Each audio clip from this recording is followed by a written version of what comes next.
నమస్తే దూరదర్శన్ వార్తలకు స్వాగతం నేను ప్రజ్ఞ కరోనాను నియంత్రించేందుకు ప్రతి ఒక్కరూ మాస్కును తప్పనిసరిగా ధరించాలి ముక్కు నోరు కప్పి ఉంచేలా సరైన పద్ధతిలో మాస్కును ధరించాలి తరచూ చేతులను శుభ్రం చేసుకోవాలి వ్యక్తిగత పరిశుభ్రతను పాటిస్తూ భౌతిక దూరాన్ని తప్పకుండా పాటించాలి అర్హులందరూ వ్యాక్సిన్ వేయించుకోవాలి నిబంధనలు పాటిద్దాం కరోనాను జయిద్దాం వార్తల్లో ముందుగా ముఖ్యాంశాలు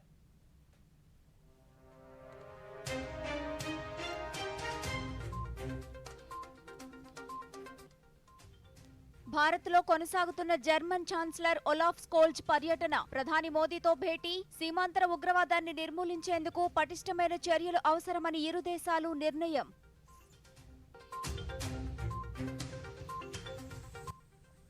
2023-24 యూనియన్ బడ్జెట్లో యువత వారి భవిష్యత్తుకు అత్యంత ప్రాధాన్యతనిచ్చామన్న ప్రధాని పోస్ట్ బడ్జెట్ వెబినార్లో ప్రసంగించిన మోదీ ప్రధానమంత్రి కౌశల్ వికాస్ యోజన 4.0తో లక్షలాది మంది యువతకు నైపుణ్యాభివృద్ధి శిక్షణ ఇస్తామని వెల్లడి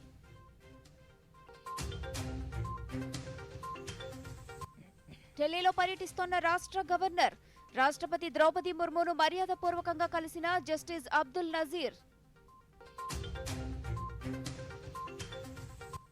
కేంద్ర పథకాలను రాష్ట్ర ప్రభుత్వం తనవిగా ప్రచారం చేసుకుంటోందన్న కేంద్ర ఆరోగ్య శాఖ సహాయ మంత్రి గుంటూరులో బీజేపీ కార్యకర్తలతో సమావేశమైన భారతీ ప్రవీణ్ పవార్ అన్ని వర్గాల అభివృద్ధే లక్ష్యంగా మోదీ ప్రభుత్వం పనిచేస్తోందని వెల్లడి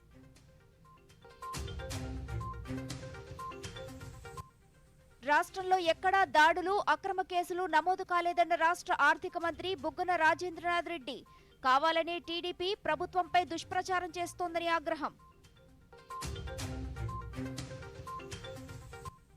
ప్రధానమంత్రి మన్ కీ బాత్ కార్యక్రమం రేపు ఉదయం 11 గంటలకు ప్రసారం తెలుగు అనువాదం వెనువెంటనే దూరదర్శన్ సప్తగిరి యాదగిరిలలో ప్రసారం వార్తల్లోని వివరాలు చూద్దాం ప్రధానమంత్రి నరేంద్ర మోదీ ఢిల్లీలోని తల్కతోరా స్టేడియంలో బరిసు కన్నడ దిమ్ దిమవా సాంస్కృతిక ఉత్సవాన్ని ఈ రోజు ప్రారంభించారు ఏక్ భారత్ శ్రేష్ఠ భారత్ కార్యక్రమంలో భాగంగా కర్ణాటక సంస్కృతి సాంప్రదాయాలు చరిత్రను చాటి చెప్పేందుకు బరిసు కన్నడ దిమ్ దిమవా సాంస్కృతిక ఉత్సవం నిర్వహిస్తున్నారు ఆజాదీ కా అమృత్ మహోత్సవంలో భాగంగా నిర్వహిస్తున్న ఈ ఉత్సవంలో కళాకారులు నృత్య ప్రదర్శనలు ఆకట్టుకున్నాయి ఈ సందర్భంగా ప్రధాని మాట్లాడుతూ దేశానికి స్వాతంత్ర్యం వచ్చి 75 ఏళ్లైన సందర్భంగా జరుపుకుంటున్న ఆజాదీ కా అమృత్ మహోత్సవాల సమయంలో కర్ణాటక సంఘం 75 ఏళ్ల వేడుకలు జరుపుకుంటోందన్నారు అమృతకాల ప్రారంభంలోనే దేశభక్తి అంకితభావం కనిపించినందుకు సంతోషిస్తున్నట్లు ప్రధాని వెల్లడించారు దేశ నిర్మాణం కోసం కర్ణాటక ప్రజలు చేస్తున్న కృషిని అభినందిస్తున్నట్లు మోదీ పేర్కొన్నారు కర్ణాటక లేకుండా భారతదేశాన్ని నిర్వహించలేమని మోదీ పేర్కొన్నారు కర్ణాటక ఎల్లప్పుడూ దేశాన్ని ప్రేరేపిస్తూ ఆకర్షిస్తుందన్నారు కర్ణాటక ప్రజలు ఏక్ భారత్ శ్రేష్ఠ భారత్ మంత్రంతో జీవనాన్ని సాగిస్తున్నారన్నారు 75 वर्ष पहले की परिस्थितियों को देखते हैं उनका आकलन करते हैं इस प्रयास में भारत की अमर आत्मा के दर्शन होते हैं दिल्ली कर्नाटका संघ का गठन दिखता है कि आजादी के उस प्रथम पहर में किस तरह लोग देश को मजबूत करने के मिशन में जुट गए थे इस संघ को चलाया आगे बढ़ाया विकास किया वे सबके सब अभिनंदन के अधिकारी हैं मैं कर्नाटका के लोगों को भी राष्ट्र निर्माण के उनके प्रयासों के लिए प्रणाम करता हूं बाहरी ताकतें हमला करती है तो रानी अबक्का आज देश विकास और विरासत को प्रोग्रेस और परंपराओं को एक साथ लेकर आगे बढ़ रहा है आज एक और भारत अपने प्राचीन मंदिरों को सांस्कृतिक केंद्रों को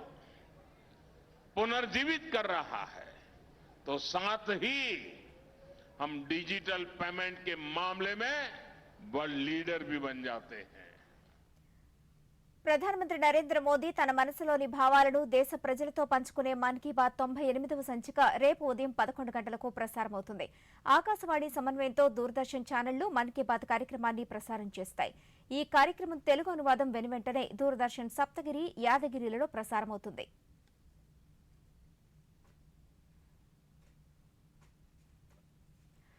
సీమాంతర ఉగ్రవాదాన్ని నిర్మూలించేందుకు పటిష్టమైన చర్యలు అవసరమని భారత్ జర్మనీలు నిర్ణయించాయి.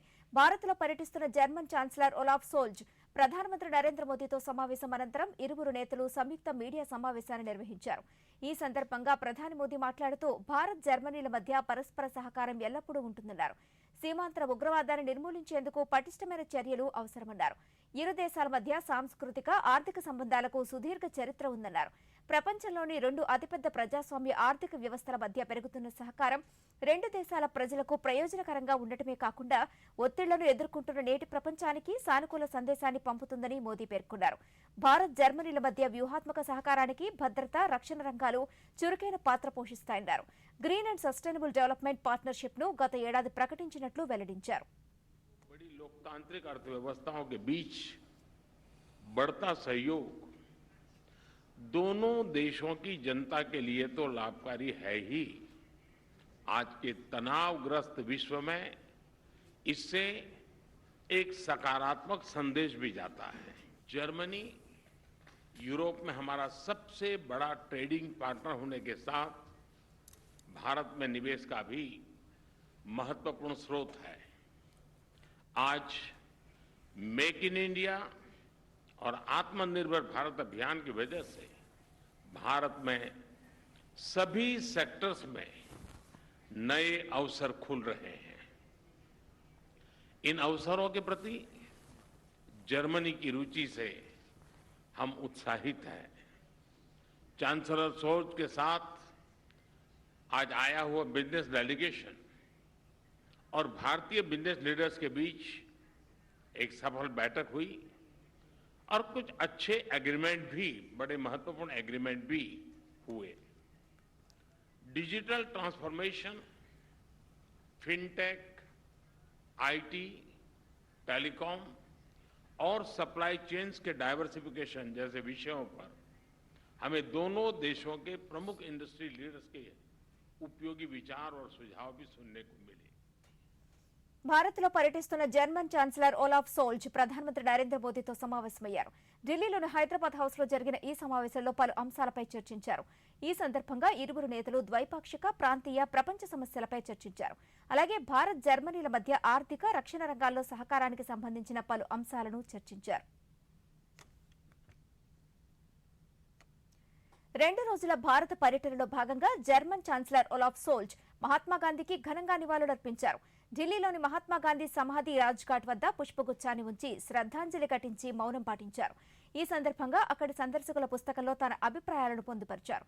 ఈ సందర్భంగా మహాత్మాగాంధీ సిద్ధాంతాలతో కూడిన 2 పుస్తకాలను, మహాత్మాగాంధీ విగ్రహ జ్ఞాపికను అక్కడి అధికారులు జర్మన్ ఛాన్సలర్ ఒలాఫ్ సోల్జ్ కు అందించారు. 2 రోజుల పర్యటన నిమిత్తం భారత్ చేరుకున్న జర్మన్ ఛాన్సలర్ ఒలాఫ్ సోల్జ్ కు ఈ ఉదయం రాష్ట్రపతి భవన్ వద్ద ఘన స్వాగతం లభించింది. రాష్ట్రపతి భవన్ కు చేరుకున్న ఒలాఫ్ సోల్జ్ కు ప్రధాని నరేంద్ర మోదీ సాదర స్వాగతం పలికారు. అనంతరం సోల్జ్ త్రివిధ దళాల గౌరవ వందనాన్ని స్వీకరించారు. ఈ సందర్భంగా భారత మంత్రులు, అధికారుల బృందాన్ని ప్రధాని సోల్జ్ కు పరిచయం చేశారు. అలాగే జర్మన్ బృందాన్ని ప్రధానికి పరిచయం చేశారు. ఈ సందర్భంగా ఒలాఫ్ సోల్జ్ మాట్లాడుతూ భారత్ జర్మనీల మధ్య బంధాల బలోపేతమే లక్ష్యంగా ద్వైపాక్షిక అంశాలపై చర్చించడంతో పాటు ప్రపంచ శాంతి కోసం భారత్తో చర్చలు జరపనున్నట్లు వెల్లడించారు.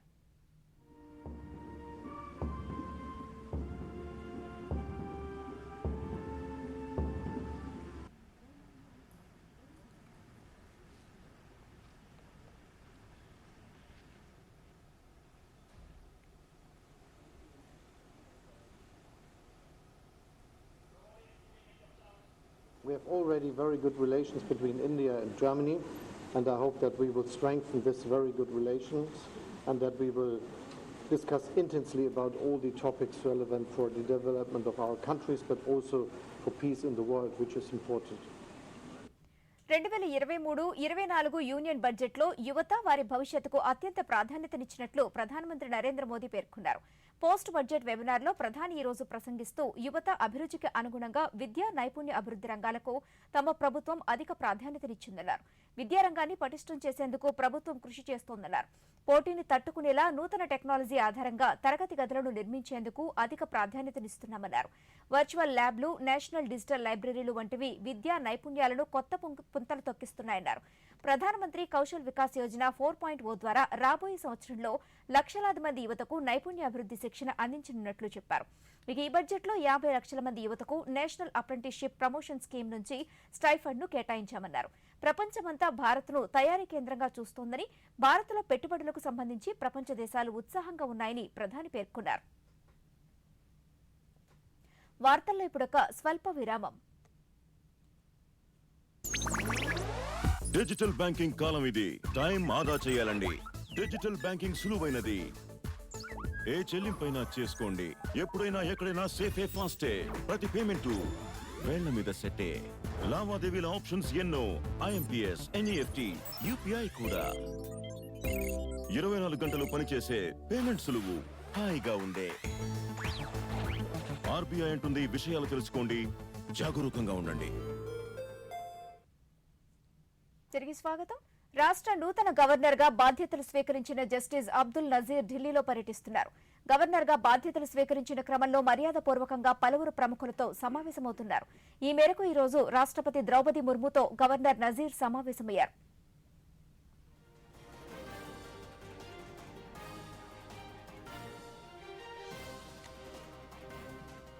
రాష్ట్ర గవర్నర్ అబ్దుల్ నజీర్ ఢిల్లీ పర్యటన కొనసాగుతోంది. గవర్నర్ గా బాధ్యతలు స్వీకరించిన క్రమంలో ఈ రోజు ఆయన ఉపరాష్ట్రపతి జగదీప్ ధన్కర్ ను కలిశారు.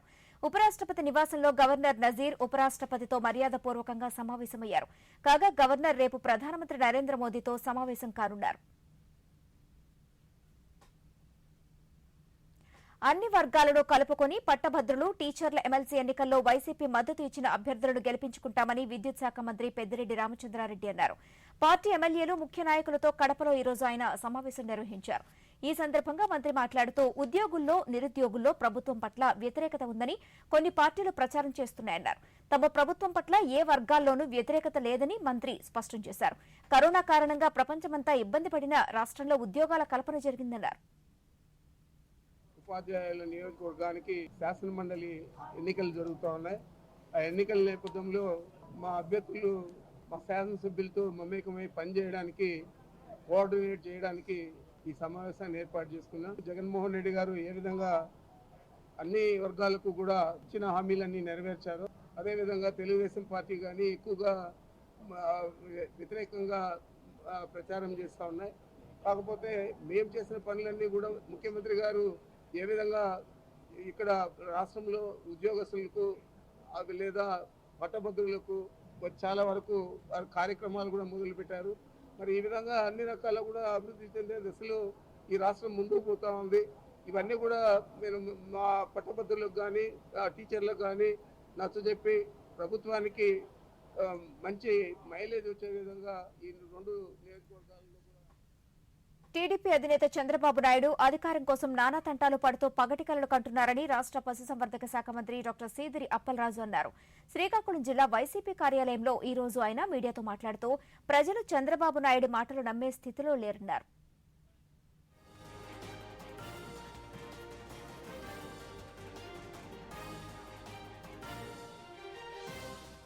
సంవత్సరాలు ముఖ్యమంత్రిగా చేసినటువంటి ఏ వ్యక్తి నుంచైనా మనం ఏం ఆశిస్తాం? ఇదిగో నా ప్రభుత్వంలో నేను ఈ రకంగా చేశాను, ఈ ప్రభుత్వంలో మీకు ఇలా అన్యాయం జరుగుతుంది, నాకు మళ్ళీ అవకాశం ఇవ్వండి అని ఎవరైనా కోరుకుంటారు. ఏ ఒక్క సందర్భంలోనైనా చంద్రబాబు అలా అడుగుతాడా? నా వల్ల ఈ మంచి నీకు జరిగింది, ఈ కుటుంబానికి, నా వల్ల ఈ గ్రామానికి ఫలానా మంచి జరిగింది, నా వల్ల ఈ జిల్లాకి మంచి జరిగింది, నా వల్ల రాష్ట్రానికి మంచి జరిగిందని అడగగలిగేటటువంటి పరిస్థితి చంద్రబాబుకు ఉందా? నువ్వేం చేసావు అసలు ప్రజలకి? ఒక మాటలో చెప్పును, నీ పేరు చెప్తే గుర్తొచ్చేటటువంటి ఒక మంచి పని చెప్పని నేను చంద్రబాబుకి ఛాలెంజ్ చేస్తా ఉన్నాను. నీ పేరు చెప్తే గుర్తొచ్చే ఒక మంచి పని, ఆధార్ కార్డు నెంబర్తో సహా నేను 25 లక్షల మంది అక్క చెల్లెమ్మకి ఇచ్చినటువంటి చేయుత అడ్రస్లు నీకు చెప్తాను. బీసీలు జడ్జీలుగా పనికిరాలని నువ్వు రాసినటువంటి లేఖలు మేము మర్చిపోయినామా? మా గుండెల్లో నిరంతరం రగులుతానే ఉంటుంది. కేంద్ర ప్రభుత్వ పథకాలకు సైతం ప్రధాని నరేంద్ర మోదీ ఫోటో వేయకుండా రాష్ట్ర ప్రభుత్వం ప్రచారం చేసుకుంటోందని కేంద్ర ఆరోగ్య, కుటుంబ సంక్షేమ శాఖ సహాయ మంత్రి భారతీ ప్రవీణ్ పవార్ పేర్కొన్నారు. గుంటూరులో బీజేపీ కార్యకర్తలతో సమావేశమైన అనంతరం మంత్రి మాట్లాడుతూ ప్రభుత్వ పథకాలకు 60% నిధులు కేంద్రం ఇస్తూ ఉన్నా రాష్ట్ర ప్రభుత్వం మాత్రం నిర్లక్ష్యంగా వ్యవహరిస్తోందని అన్నారు. ప్రధాని మోదీ పాలనలో అన్ని వర్గాల అభివృద్ధి జరుగుతోందన్నారు. సబ్కా సాథ్ సబ్కా వికాస్ నినాదాన్ని కార్యకర్తలే ప్రజల్లోకి తీసుకుని వెళ్లాలని సూచించారు. అంత్యోదయ లక్ష్యంగా మోదీ ప్రభుత్వం ముందుకు వెళుతోందని, కేంద్ర ప్రభుత్వ పథకాలు చెట్ట చివరి వ్యక్తికి చేరే వరకు అందరూ కృషి చేస్తున్నారన్నారు. देने के लिए काम कर रही है। ये योजनाओं को पहुंचाने के लिए हमारे सभी कार्यकर्ता गांव-गांव तक पहुंचे, योजनाओं का अच्छा इम्प्लीमेंट करने के लिए मदद करें। जिन लोगों को योजनाओं के बारे में पता नहीं है उन तक पहुंच के योजना पहुंचाने के लिए इस माध्यम से हम जुड़े। ये चर्चा भी हुई। आज हमारे केंद्रीय मंत्री माननीय अमित भाई नड्डा जी हैं, जो कि हमेशा एक संगठन को लेके हमें हमेशा ऊर्जा भरी कामनाओं के लिए प्रेरित करते हैं।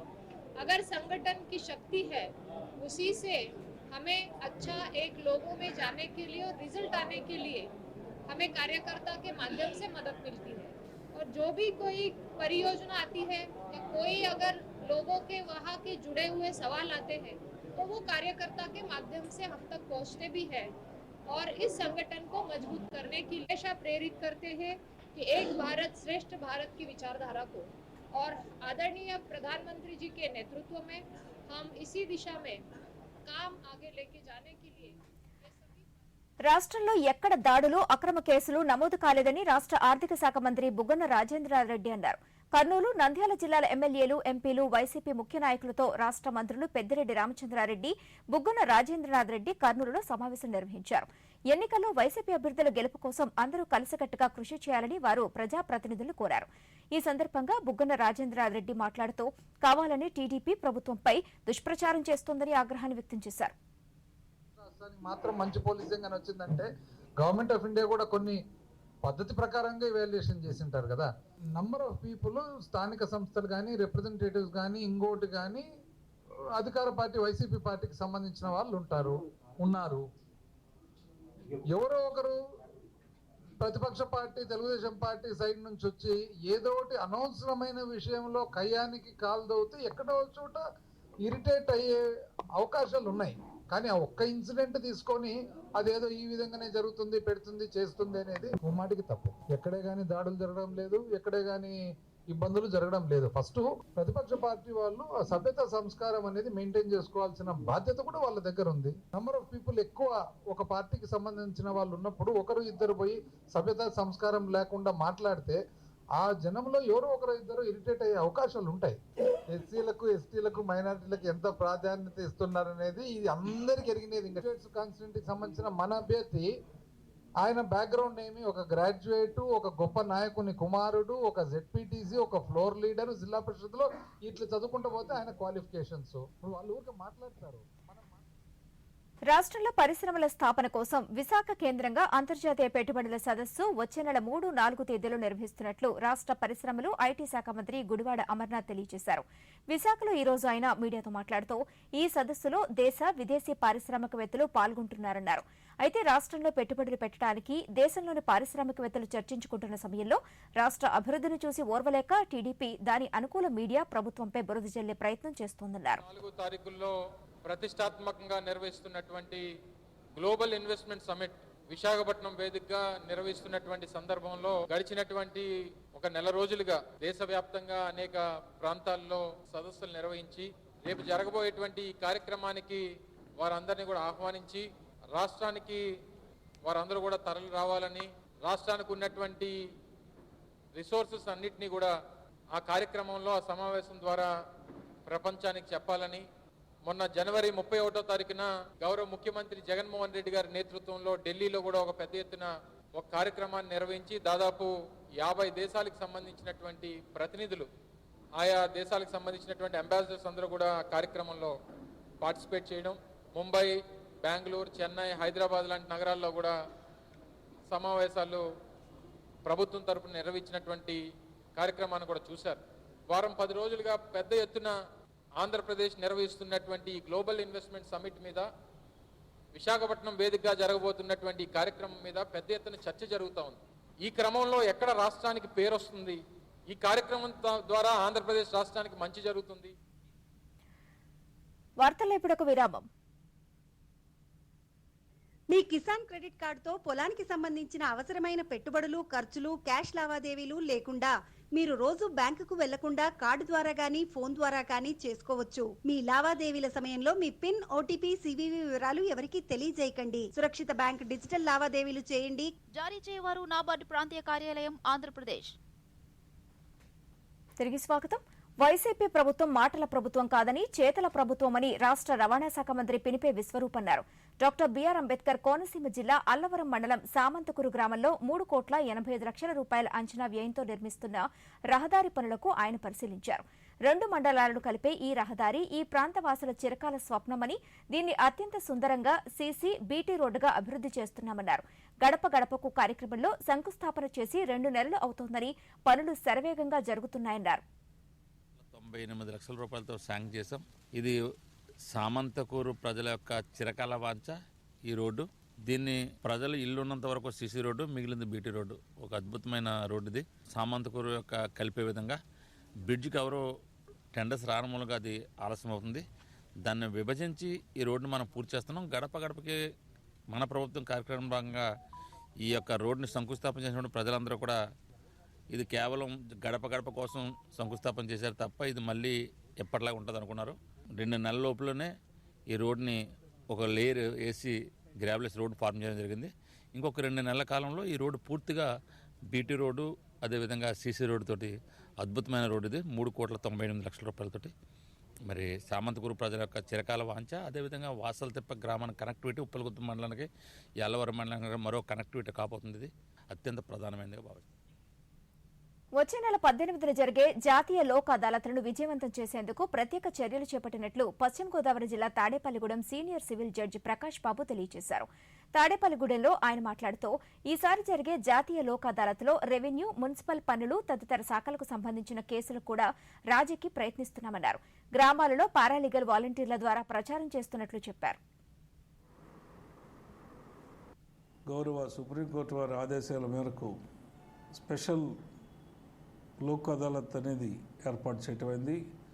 ఈ లోక్ అదాలత్లో క్వాసీ జ్యుడిషియల్ అంటే revenue, telephone, income tax, municipal taxes, ఈ అథారిటీస్కి సంబంధించినటువంటి ఏవైనా కేసులు పెండింగ్ ఉంటే వాటిని మేము పరిష్కరించడానికి లోక్ అదాలత్లో జాతీయ లోక్ అదాలత్ని 18వ తారీఖున తాడేపల్లిగూడెం కోర్టు ప్రాంగణంలో ఏర్పాటు చేయడం జరిగింది. మీ ద్వారా కక్షిదారులు ఈ అవకాశాన్ని ఉత్తరాంధ్ర పట్టభద్రుల ఎమ్మెల్సీ అభ్యర్థిగా భారతీయ జనతా పార్టీ బలపరిచిన పీవీఎన్ మాధవ్ ఈ రోజు విజయనగరం జిల్లాలోని పలు ప్రాంతాల్లో పర్యటించారు. తన పర్యటనలో భాగంగా విజయనగరంలో ఆయన దూరదర్శన్తో మాట్లాడుతూ, ఉత్తరాంధ్ర పట్టభద్రుల ఎమ్మెల్సీ ఎన్నికల్లో మొదటి ప్రాధాన్యత ఓటు వేసి గెలిపించాలని కోరారు. కేంద్ర ప్రభుత్వ సమన్వయంతో ఉత్తరాంధ్ర అభివృద్ధికి కృషి చేస్తానని తెలిపారు.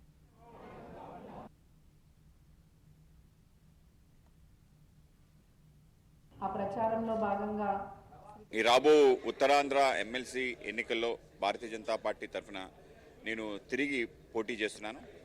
ముఖ్యంగా ఏదైతే ఉత్తరాంధ్ర ప్రాంతానికి సంబంధించిన 2017 నుంచి ఎమ్మెల్సీగా ఉండి అనేక రకాల సమస్యలు పరిష్కరించడంలో, అనేక సమస్యల యొక్క ముందుకు తీసుకెళ్లడంలో నేను సఫలీకృతమయ్యాను. 2017 నుంచి నేను ఏ హామీలు ఏవైతే ఇచ్చానో ఆ హామీలని నెరవేర్చడం జరిగింది. అలాగే అనేక రకాల మన ప్రాంతానికి సంబంధించిన రైల్వే జోన్ తీసుకురావడం కానీ, మన ప్రాంతానికి సంబంధించిన ఏకీకృత సర్వీస్ రూల్స్ తీసుకురావడం కానీ, ఈ ప్రాంతానికి సంబంధించిన రహదారులు నిర్మాణం చేయడం కానీ, public sector companies and DCA, ship yard లాంటి కంపెనీస్లో కార్మికులకు అండగా ఉండటం, వాటిని రక్షించి ముందుకు తీసుకెళ్లే క్రమంలో, అలాగే అనేక మంది కేంద్ర మంత్రులు మన ప్రాంతాన్ని తీసుకురావడంలో నేను సఫలీకృతమయ్యాం. ముఖ్యంగా విజయనగరాన్ని మన ఒక ఆస్పిరేషన్ జిల్లాగా చేసి డిమాండ్ సప్లై విధంగా అత్యధిక గ్రాంట్ ఇన్ ఎయిడ్స్ తీసుకురావడం జరిగింది. అలాగే ఈ మధ్యనే మెడికల్ కాలేజ్ కూడా శాంక్షన్ కావడం జరిగింది. 60% కేంద్ర ప్రభుత్వంతో రాష్ట్ర ప్రభుత్వం ల్యాండ్ ఇచ్చే విధంగా మెడికల్ కాలేజ్ రావటం, అలాగే ట్రైబల్ యూనివర్సిటీ విజయనగరంలో రావటం లాంటి అనేక రకాల కార్యక్రమాలు కూడా జరిగాయి. రాబో కాలంలో అనేక రకాల కార్యక్రమాలు ముఖ్యంగా మన ప్రాంతానికి సంబంధించిన సస్యశ్యామలు చేసే విధంగా తాగునీరు, సాగునీరు ప్రాజెక్ట్స్ కూడా పూర్తి చేయాలని చెప్పి, అలాగే టీచర్స్కి ఒత్తిడి లేని పని విధానం, అలాగే క్రమం తప్పని డిఎస్సి, అలాగే క్రమం తప్పని జాబ్ క్యాలెండర్, అలాగే దీంతోపాటు క్రమం తప్పని పిఆర్సీ తీసుకొస్తానని హామీ ఇస్తున్నాను. వీటితో పాటు మన ప్రాంతానికి సంబంధించి కళాకారులు వాళ్ళ ఉన్నతి కోసం మన భాష, మన యాస, మన వంటకాలు ప్రసిద్ధి. జాతీయ వార్తల సంక్షిప్త సమాహారాన్ని ఇప్పుడు చూద్దాం. వైద్య విద్యలో పోస్ట్ గ్రాడ్యుయేషన్ ప్రవేశాలకు నిర్వహించే నీట్ పీజీ 2023 పరీక్షను షెడ్యూల్ ప్రకారం మార్చి 5నే నిర్వహిస్తామని జాతీయ వైద్య కమిషన్ ఎన్ఎంసీ ఒక ప్రకటనలో తెలిపింది. 2 లక్షల మందికి పైగా విద్యార్థులు పరీక్ష కోసం దరఖాస్తు చేసుకున్నారని, పరీక్షను వాయిదా వేస్తే అందరూ ఇబ్బంది పడతారని పేర్కొంది. తమ ఇంటర్న్షిప్ పూర్తి కాలేదని, పరీక్షను వాయిదా వేయాలని వరంగల్కి చెందిన 2 విద్యార్థులు రాష్ట్ర హైకోర్టులో కేసు వేశారు. అయితే హైకోర్టు ఆదేశాల మేరకు అన్ని అంశాలను పరిశీలించామని ఎన్ఎంసీ తెలిపింది. ఇప్పటికే పరీక్షకు సంబంధించిన ఏర్పాట్లు పూర్తయ్యాయని పేర్కొంది. దేశవ్యాప్తంగా 800 కేంద్రాల్లో నీట్ పీజీ నిర్వహించనున్నట్లు వెల్లడించింది. ప్రముఖ జ్యువెలరీ సంస్థ జోయా లుకాస్ సంస్థకు చెందిన 305 కోట్ల రూపాయల విలువైన ఆస్తుల్ని ఎన్ఫోర్స్మెంట్ డైరెక్టరేట్ ఈడీ జప్తు చేసింది. విదేశీ మారక నిర్వహణ చట్టం ఫెమాను జోయా లుకాస్ సంస్థ ఉల్లంఘిస్తోందని ఈడీ ఆరోపిస్తోంది. ఈ క్రమంలోనే సంస్థకు చెందిన 5 ప్రాంగణాలపై ఇటీవల సోదాలు నిర్వహించింది. దేశం నుంచి భారీ మొత్తంలో నగదును హవాలా మార్గంలో దుబాయ్కి తరలించి అక్కడి జోయా లుకాస్ సంస్థ ఎల్ఎల్సీ సంస్థ పెట్టుబడిగా పెడుతోందనేది ఈడీ ఆరోపణ. మధ్యప్రదేశ్లో ఘోర రోడ్డు ప్రమాదం జరిగింది. సిద్ది జిల్లాలోని రేవా సాత్నా సరిహద్దుల్లో వేగంగా దూసుకొచ్చిన ట్రక్కు అదుపు తప్పి ఆగి ఉన్న 2 బస్సులను ఢీకొట్టింది. ఈ ఘటనలో 6 అక్కడికక్కడే మరణించారు. మరో 50 మంది గాయపడ్డారు. ప్రమాదం ధాటికి ఒక బస్సు 2 భాగాలుగా విడిపోగా మరొకటి నుజ్జునుజ్జయింది. సమాచారం అందుకున్న పోలీసులు హుటాహుటిన ఘటనా స్థలానికి చేరుకున్నారు. క్షతగాత్రులను చికిత్స నిమిత్తం ఆసుపత్రికి తరలించారు. 2 బస్సులు సాత్నాలో జరుగుతున్న కోల్ మహాకుంభలో పాల్గొని తిరిగి వస్తుండగా ఈ ప్రమాదం జరిగిందని వెల్లడించారు. కోవిడ్ మహమ్మారి నుంచి 34 లక్షల మంది ప్రాణాలను భారత్ కాపాడుకోగలిగిందని కేంద్ర ఆరోగ్య శాఖ మంత్రి మన్సుఖ్ మాండవీయ అన్నారు. స్టాన్ఫోర్డ్ విశ్వవిద్యాలయం నిర్వహించిన టీకాలు సంబంధిత అంశాలపై ఆర్థిక ప్రభావం మీద ది ఇండియా డైలాగ్ అనే కార్యక్రమంలో ఆయన వర్చువల్ గా మాట్లాడారు. కరోనా నుంచి 120 కోట్ల మేర ఆర్థిక వ్యవస్థలో సంపదను కాపాడాం. భారతదేశ వ్యూహానికి నియంత్రణ, ఉపశమనం, టీకా నిర్వహణ వంటివి 3 స్తంభాలు. ప్రధానమంత్రి నరేంద్ర మోదీ తీసుకున్న ముందస్తు లాక్డౌన్ ఒక ముఖ్యమైన మలుపు. ఆసుపత్రుల మౌలిక సదుపాయాలపై ప్రభుత్వం దృష్టి పెట్టింది. దేశంలో 97% మందికి మొదటి విడత టీకా, 90% మందికి 2వ విడత టీకా పంపిణీ పూర్తయింది. హర్ ఘర్ దస్తక్ పేరిట డిజిటల్ రూపంలోనూ టీకాలపై అవగాహన కల్పిస్తున్నామని ఆయన తెలిపారు. కరోనాను నియంత్రించేందుకు ప్రతి ఒక్కరూ మాస్కును తప్పనిసరిగా ధరించాలి. ముక్కు, నోరు కప్పి ఉంచేలా సరైన పద్ధతిలో మాస్కును ధరించాలి. తరచూ చేతులను శుభ్రం చేసుకోవాలి. వ్యక్తిగత పరిశుభ్రతను పాటిస్తూ భౌతిక దూరాన్ని తప్పక పాటించాలి. అర్హులందరూ వ్యాక్సిన్ వేయించుకోవాలి. నిబంధనలు పాటిద్దాం, కరోనాను చేద్దాం.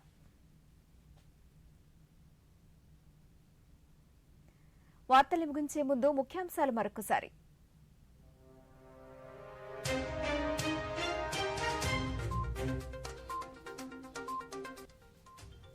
భారత్లో కొనసాగుతున్న జర్మన్ ఛాన్సలర్ ఒలాఫ్ స్కోల్జ్ పర్యటన, ప్రధాని మోదీతో భేటీ, సీమాంతర ఉగ్రవాదాన్ని నిర్మూలించేందుకు పటిష్టమైన చర్యలు అవసరమని ఇరు దేశాలు నిర్ణయం.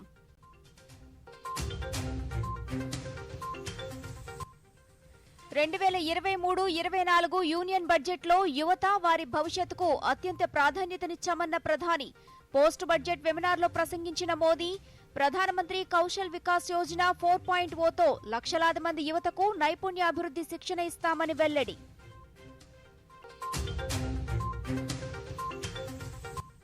ఢిల్లీలో పర్యటిస్తోన్న రాష్ట్ర గవర్నర్, రాష్ట్రపతి ద్రౌపది ముర్మును మర్యాదపూర్వకంగా కలిసిన జస్టిస్ అబ్దుల్ నజీర్. కేంద్ర పథకాలను రాష్ట్ర ప్రభుత్వం తనవిగా ప్రచారం చేసుకుంటోందన్న కేంద్ర ఆరోగ్య శాఖ సహాయ మంత్రి. గుంటూరులో బీజేపీ కార్యకర్తలతో సమావేశమైన భారతీ ప్రవీణ్ పవార్, అన్ని వర్గాల అభివృద్ధే లక్ష్యంగా మోదీ ప్రభుత్వం పనిచేస్తోందని వెల్లడి.